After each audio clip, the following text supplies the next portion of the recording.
ছাত্ৰ ছাত্ৰীসকল এতিয়া আমি সমাধান কৰিবলৈ ওলাইছো অনুশীলনী 3.1 একেবাৰে সহজ 3টা 4টা অংকই আছে গতিকে অলপ চাই লবা কথাকেইটা বুজি ললে একেবাৰে সহজকৈ আমি এইকেইটা সমাধান কৰিব পাৰিম গতিকে 1 নম্বৰত কি কৈছে চোৱা প্ৰথম অংকটোত আছে আফতাবে জিয়েকক কলে 7 বছৰ আগত কিছুমান কথা আমি আন্ডাৰলাইন কৰিছো বা মাৰ্ক কৰিছো কিয় কাৰণ এই কথাকেইটাৰ ওপৰতে ভিত্তি কৰিব আমাৰ সমাধানবিলাক গতিকে সোয়া প্ৰথমতে যে কে কলে 7 বছৰ আগত মোৰ বয়স তোমাৰ তেতিয়াৰ বয়সৰ কিমান আছিল 7 গুণ আছিল ঠিক আছে এটো হল প্ৰথম ক্ষেত্ৰত প্ৰথমতে এটা কথা কলে তাৰ পাছত আৰু এটা কথা কলে গতিকে আকো গুটেখিনি পঢ়িয়ে লও আকো আজিৰ পৰা 3 বছৰ কিমান বছৰ 3 বছৰ পিছত এটো আগত আছিল এতিয়া পিছত তুমি যিমান ডাঙৰ হবা মই তাৰ 3 গুণ হম মই তাৰ কিমান হম 3 গুণ হম কোনে কৈ আছে আফতাবে কৈ আছে মানে তাৰ জিয়েকক কৈ আছে গতিকে এই পৰিস্থিতিটোক আমি কি কৰিব লাগে যেহেতু দুবাৰত দুটা কথা কৈছে গতিকে আমি দুটা সমীকৰণ বনাব লাগে অৰ্থাৎ এটো বিজীয়ভাৱে প্ৰকাশ কৰিব লাগে আৰু ইয়াৰ জ্যামিতিকভাৱেও প্ৰকাশ কৰিব লাগে তাৰ মানে সমীকৰণ কেইটা বনাই আমি একেটা লেখত অঙ্কন কৰিব লাগে যেহেতু আফতাব আৰু তেওঁৰ জিয়েক দুয়োজনৰে আমি বয়স নাজানো গতিকে ইয়াত এটা কথা কৈছে 7 বছৰ আগতে কিমান আছিল এই কথা কৈছে আৰু দ্বিতীয় ক্ষেত্ৰত কৈছে 3 বছৰ পাছত কিমান হ'ব হেতুৰ কথা কৈছে গতিকে আমি ধৰি ললো বা ভাবি লম যে বৰ্তমান বয়স হিহতৰ কিমান কিমান তো আমি ধৰি লম আমি ধৰি ললো যে আফতাবৰ বৰ্তমান বয়স কিমান x বছৰ আমি নাজানো এটা অজ্ঞাত ৰাখি ধৰি ললো আৰু জিয়েকৰ বৰ্তমান বয়স কিমান ধৰি ললো y বছৰ ধৰি ললো এতিয়া কি কৈছে যে প্ৰথম শৰ্ত মতে কিমান বছৰ আগত আছিল ঘটনাটো 7 বছৰ আগত তাৰ মানে হিহতৰ বয়স 7 বছৰ আগত হিহতৰ বয়স হ'ব কিমান বয়সটো ক্ৰমে হ'ব x - 7 আৰু y - 7 নিশ্চয় কথাটো ধৰিব পাৰিছা বৰ্তমান যদি তোমাৰ বয়স যিমান কও যদি 7 বছৰ আগত তোমাৰ কিমান তুমি কি কৰিবা 7 বিয়োগ কৰিবা ঠিক একেদৰে আফতাবৰ বয়স আছিল বৰ্তমান x বছৰ সেই কাৰণে তাৰ পৰা 7 বিয়োগ কৰিলো অৰ্থাৎ 7 বছৰ আগত তাৰ বয়স কিমান আছিল তেতিয়া কাৰ কিমান গুণ বুলি কৈছে তেতিয়া জিয়েকৰ বয়সৰ 7 গুণ বুলি কৈছে গতিকে জিয়েকৰ বয়স আছিল এইটো ইয়াৰ লগত 7 গুণ কৰি দিলো তেতিয়া হিয়তৰ বয়স কি হৈ যাব সমান হৈ যাব গতিকে এইটো আমি এতিয়া কি কৰিম এটা সমীকৰণ বনাবলৈ চেষ্টা কৰিম এটো x - 7 হৈ গল 7y - 49 গতিকে চলক দুটা ইফালে লৈ আহিলো x - 7y - 7 + 49 = 0 তাৰ মানে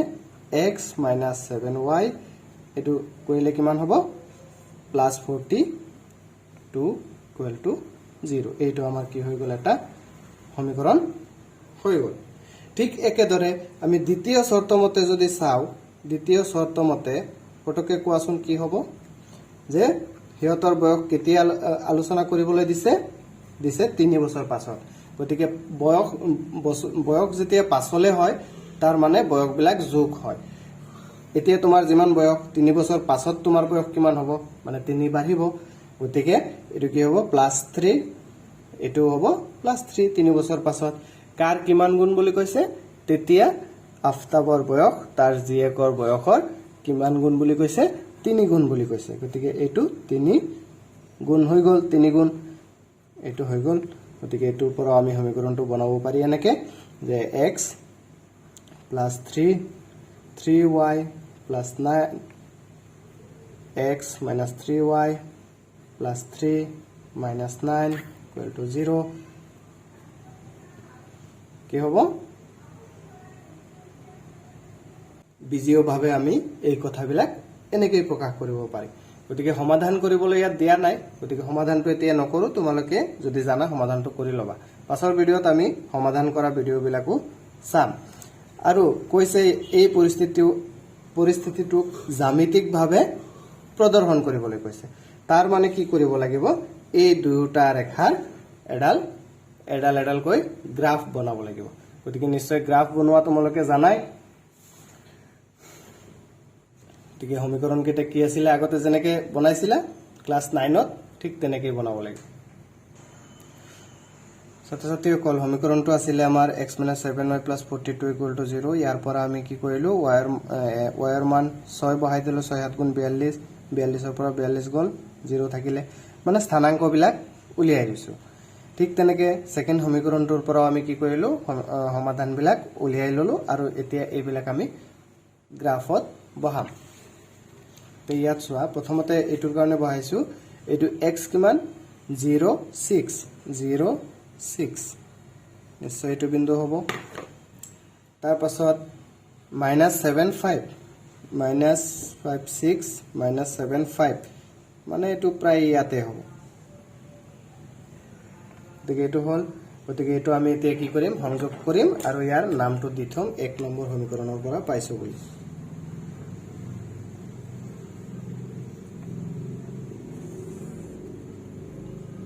তো নিশ্চয় এনেকৈ আহিব তাৰ পাছত আমাৰ হেৰিটো কিমান হ'ল 2 নম্বৰটো 6 0 এটো হল 6 এটো হল 0 তাৰ মানে এটো তাৰ পাছত 3 - 1 3 - 1 আৰু এটো 0 - 2 0 - 2 এনেকৈ আহিল গতিকে এই সমীকৰণটো আমাৰ কি হ'ব এনেকৈ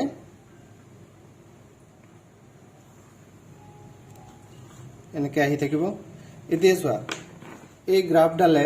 নিশ্চয় এটো এনেকৈ বাঢ়ি আছে গ্ৰাফটো হৰুৱাৰ কাৰণে অলপ অসুবিধা হৈছে চোৱা যদি ৰেখাবিলাক আমি বঢ়াই দিও নিশ্চয় এনেকৈ আহি ইয়াত কি কৰিব কটাকটি কৰিব গতিকে ইয়াত যেটো বিন্দুত কটাকটি কৰিব সেই বিন্দুৰটো এটা স্থানাংক থাকিব গতিকে সেই বিন্দুৰ স্থানাংক আমি জেনিবা ভাবিলো কিমান x আৰু এটা ভাবিলো আমি y গতিকে তেতিয়া ইয়াত x ৰ মানটোৱে হ'ব x ৰ সমাধান আৰু y ৰ মানটোৱে হ'ব y ৰ সমাধান ছাত্ৰ-ছাত্ৰীসকল এতিয়া আমাৰ মাজত আছে এক্সাৰসাইজ 3.1 ৰ 2 নম্বৰ অংকটো যেটো দিয়া আছে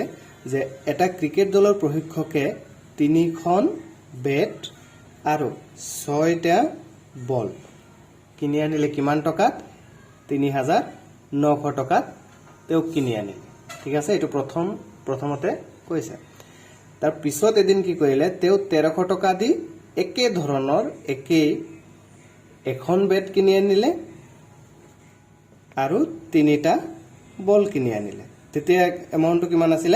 1300 টকা আছিল গতিকে এই কথাবিলাক কি কৰিব লাগে আমাৰ বিজিও ভাবে প্ৰকাশ কৰিব লাগে গতিকে আমিতো বেটৰ দাম আৰু বলৰ দাম নাজানো প্ৰশ্নটো কোনো ধৰণে কৈ দিয়া নাই গতিকে ইয়াত আমি একেটা ধৰি লম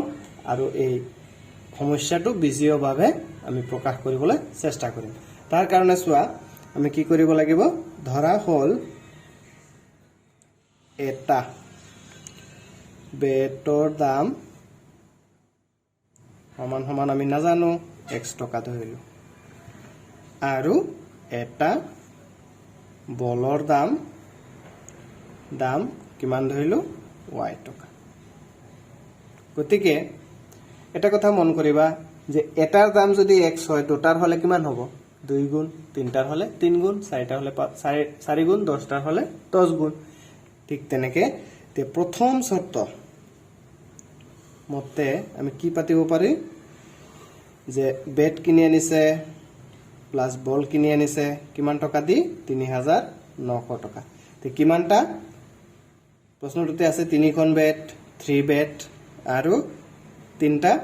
6টা বল গতিকে 6টা বল গতিকে বেট মানে আমি কি ধৰিছিলো x গতিকে 3x প্লাস আৰু বল কিমানটা 6টা গতিকে 6 6y ইকুয়াল টু কিমান পালো 3900 আমি পালো গতিকে এটা দিগা হেৰি দুটা চলকত ৰৈখিক সমীকৰণ হৈ গল নে সোয়া চলক আছে হহক আছে চলক আছে হহক আছে আৰু এইবিলাকৰ কি হল মাত্ৰাবিলাক এক ঠিক একেদৰে দ্বিতীয় শৰ্তটো আমি কেনেকৈ কৰিব পাৰি বেট কিনিলে প্লাস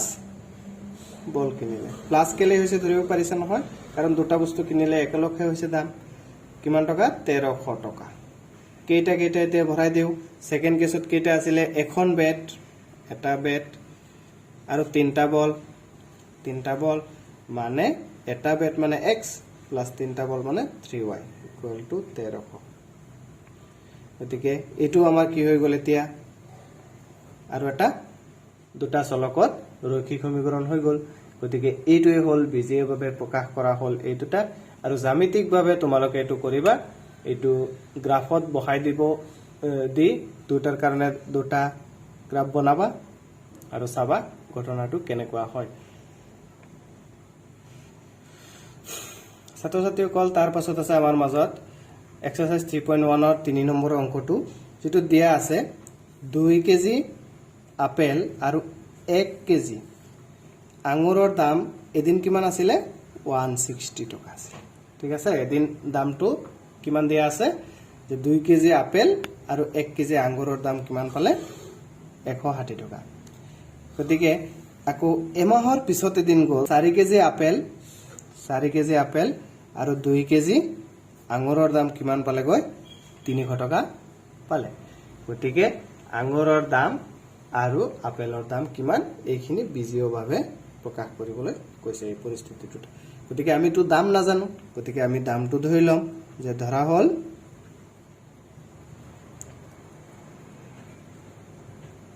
আপেলৰ দাম মানে 1 কেজি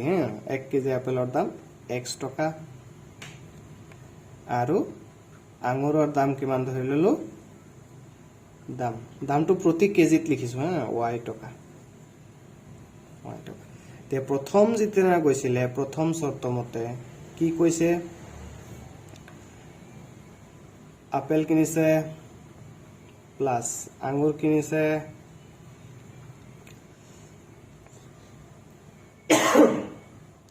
কিমান টকা 160 টকা কিমান কেজি ভৰাই দিও 2 কেজি আপেল 1 কেজি আঙুৰ গতিকে আপেল আমি কি ধৰিছো x গতিকে 2x plus 1y equal to 160 এটা সমীকৰণ হৈ গ'ল নে একদম সহজ দ্বিতীয় শর্ত মতে কি হ'ব দ্বিতীয় শর্ত মতে কি কিনিছে একে বস্তু কিনিছে আপেল প্লাস আঙুৰ সমান কিমান টকা দি তেতিয়া কিনিছে 300 টকা তেতিয়া পৰিমাণটো অলপ বেছি আপেল কিমান 4 কেজি আঙুৰ কিমান 2 কেজি গতিকে এটো আমি সমীকৰণটো লিখিলে কি হ'ব 4x + 2y = 300 গতিকে এটো কি হৈ গ'ল বিজয়ীভাৱে প্ৰকাশ হৈ গ'ল আৰু দুটা আমি সমীকৰণৰ জোৰ পালো আৰু এইকেইটা আমি সমাধান কৰিব পাৰিম গতিকে ছাত্ৰ-ছাত্ৰীসকল আজিৰ ভিডিঅ'ত ইমানতে শেষ কৰিছো গতিকে আশা কৰিছো পৰৱৰ্তী ভিডিঅ'বিলাক তোমালোকে নিশ্চয় চাবা আৰু আগৰ ভিডিঅ'বিলাক চেপ্টাৰ 1 চেপ্টাৰ 2 এইবিলাকো এটো চেনেলত দিয়া হৈছে গতিকে নিশ্চয় তোমালোকে চাই লবা আৰু চাই উপকৃত হবা বুলি মই আশাবাদী ধন্যবাদ